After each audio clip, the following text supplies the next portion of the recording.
আমরা নেক্সট টাইমে অনেক বড় বড় বাজেট নিয়ে আমরা বড় বড় ছবি করতে পারবো। আমি আসলে অনেক আগে থেকেই চেষ্টা করছিলাম, এবং আমার আর সাকিব ভাইয়ের যত আড্ডা হয়েছে, খুব কম হয়েছে যদিও, কিন্তু সেই আড্ডার ভিতর কিন্তু মোটামুটি একটা জিনিসই সবসময় বের হয়ে আসছে, যে আমাদের একসঙ্গে কাজ করা উচিত।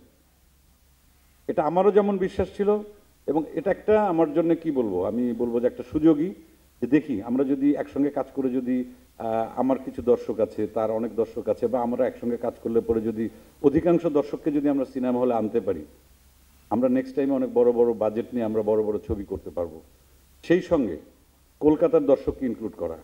মিমি ওইখানকার মানে মানে মোস্ট পপুলার একজন অ্যাক্টর, আমি যেটা বলবো তার জনপ্রিয়তা ওখানে তুঙ্গে। তার মানে কি, আমরা আমাদের সঙ্গে আমরা একাত্ম হয়ে কাজ করব, সেই সঙ্গে কিন্তু আমার মনে হয় কি যে সারা পৃথিবীতে যত বাংলা ভাষাভাষী আছেন, যত দর্শক আছেন, তাদেরকে শুধুমাত্র ছোট্ট একটা শক্তি দিয়ে আসলে তাদেরকে ধরা সম্ভব না।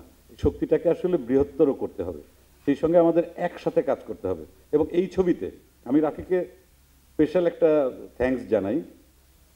যে চরিত্রে যাকে প্রয়োজন, তার ব্যাকগ্রাউন্ড কি সেটা রাফি খুব ভালো করে জানে, কোন মানের অভিনেতা সেটা সে খুব ভালো করে জানে।